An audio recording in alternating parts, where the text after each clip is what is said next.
we've had a very busy summer here in the UK. I had this plan to do a no roads mission across Nottingham, my own city that I live in. I've been here for almost 10 years now. 10 years in January, I've been living in Nottingham. And I've never done it. I've never kayaked on the canal, and I've never tried to cross the city without either driving, taking a bus, taking a taxi. There's so many different ways that you get across the city, but I've never done it without going on any roads. So I've decided I was going to do a no roads mission in my own city, my home city of Nottingham, and I did it. It was such an amazing experience just to do it, and I happened to make a video about it, and I've uploaded 2 parts of that video now. The first one went live 2 weeks ago, and the second one went live today.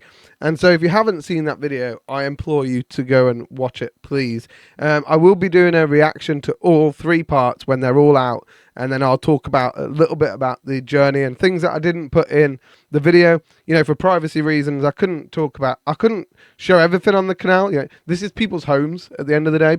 People actually live on the canal, so I had to cut quite a lot out of the video for privacy reasons, and there were some crazy people on the canal, and I didn't want to give them airtime on the in the video. So a lot of it is mostly like a picturesque journey through Nottingham City, and it was really fun to make, and I'm really proud of it. So if you would go and watch it, I'd appreciate it. But I had a few comments on the first one saying this was an interesting video, has somebody breaking the law, has somebody climbing through different places, climbing over buildings, and I'm not about that. That's not what I set out to do. I set out to show people that you can go across a city without using any roads and show people the sights along the way, like Woollerton Hall and the University of Nottingham and Highfields Lake and Nottingham Canal itself. And then we saw the castle, we saw Nottingham Marina, we saw both football stadiums. Like, there was so much that we saw on the way. And so it wasn't really about breaking the law, breaking the law. So I didn't really do any of that stuff. But I get the meaning. Like, I get what he's saying. Like, in terms of the video itself, like, I'm proud of the video. I'm proud that I made it, and I'm proud that I did it all on my own. And the video is great. Like, I think it's great considering I did this all on myself, and I was using a lot of the equipment for the first time. So there was a lot at stake in terms of the lot could have gone wrong, and it didn't. But I think people want things to go wrong all the time. People just want things to go bad, and then you have to, like, I don't know, I think people wanted the kayak to pop or something to happen, but it didn't. It relatively went smoothly. It took double the amount of time that I thought it was going to take, but relatively it went smoothly. But I do get their point. In terms of, like, we are as a society like flies to a light when it comes to drama and like crazy events. And a good example of this is someone I've started watching recently, and it's linked to what I've done, because this is a guy who is kayaking across Canada. And so this guy is from New Zealand, Tom. Great. It's amazing that his name's Tom. It feels like everyone on YouTube is called Tom. But so Tom is sailing across Canada on his kayak. It's not an inflatable one by any means. It's a wooden kayak, and he's had some crazy stuff happen to him. Like, he crashed his boat like within like a few days of being out, and had to stay with a really nice couple in Canada, and they helped him get back on his kayak, helped him get it fixed, found it actually because he lost it. They helped him find it, they helped him get it fixed, and then helped him get back on his way. And it was a really heartwarming story. But that's not where I saw Tom and what in the world. I found him because he actually rescued a dog. And what an admirable thing to do is if you're saving a dog. And I just kind of thank God that I didn't come across anything like this on my journey, because that would have been upsetting, and it would have completely ruined my video in terms of like the length of it, because this guy is actually out there doing this full time. Like, I was doing this on like an afternoon I had off work, so it's a very different concept, by the way.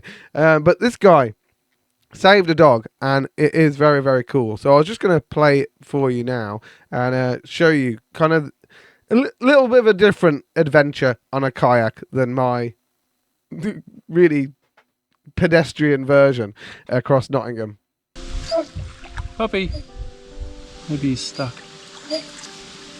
You okay? He doesn't look okay.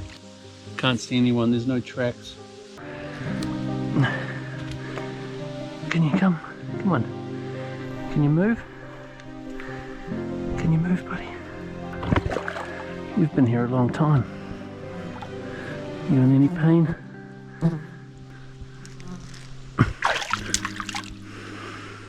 Bloody hell, she's actually in the mud. Wow, look at that. Covered in it. Oh, look at the eyes. It's so sad. Like bleeding blood. Oh, like crying blood. That's crazy. Can we keep going? A bit more.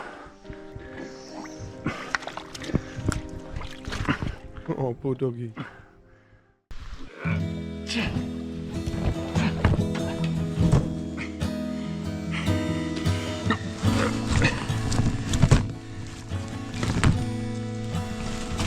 Oh, look how much it's shaking. It's trying to lie down.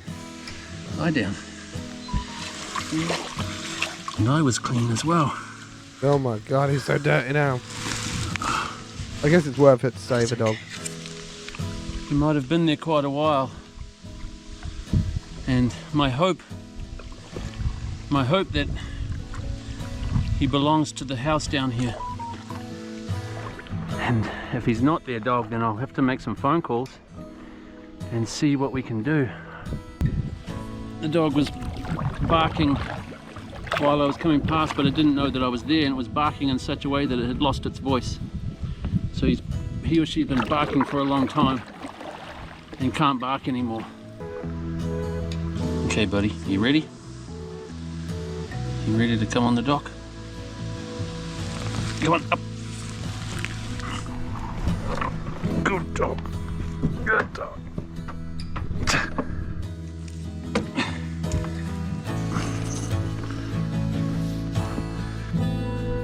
What a hero. Hello.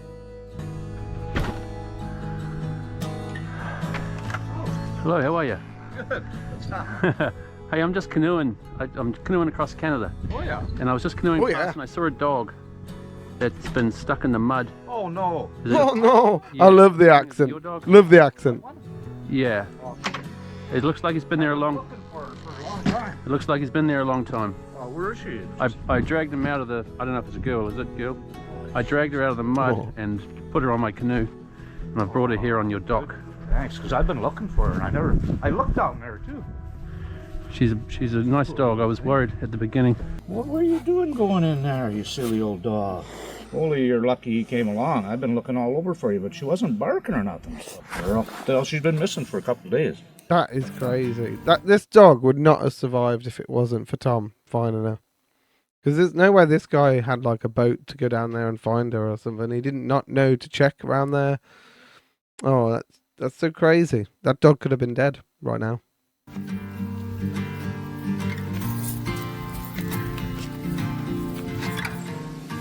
You better get some water and wash you off. I saw a dog bowl on the side of the house. Shall I get that? Are you getting all cleaned up? All that mud? Yeah. Ball, it's gonna take a while.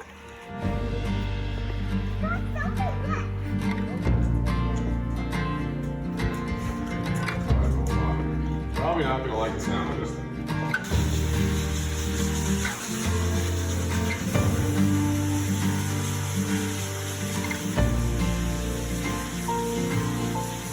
Yeah, I found the owners, Tom and Janine, and they were very happy to get their dog back. It's a 14-year-old Pyrenees.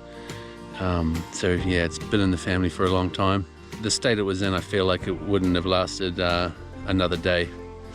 So I'm really happy to find it like that and bring it back to its owners. It just, yeah, it wouldn't be a nice way to go. The dog was up here about 200 meters behind all these trees. There's no access. So yeah, there's no way that the owners would have seen where it was. You know, since I brought it back, they offered me lunch. So I've sat down and had lunch with them, and we just started chatting, and then it got to about 4 o'clock, 4:30, and And then they just said, look, hey, do you just want to stay the night and carry on paddling in the morning? So again, Canadians just being awesome and offering me a place to stay. And yeah, it's a beautiful thing. Love it. So that's the plan. All right, so I've spent a night here at Tom and Janine's place. That is so crazy that he's had like so many people offer him places to stay, food, everything. It's incredible. What an amazing country Canada is. Yeah, time for me to head off, so I'm just going to say goodbye to Ivy. She seems to be moving around a bit more. She's made her way outside to her favourite spot, which is underneath this truck. Hello, Gil. Well, thank you very much for the evening, and the morning, and the breakfast, and Thank you. yeah. Yeah, look at him Great to filming get him. your dog back to you. Happy I was in the right place at the right time. Yeah, that's good. That's good. Yeah, all the He best. really was.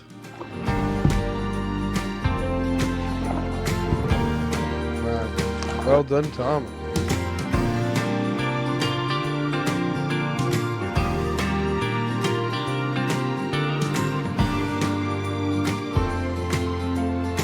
Incredible.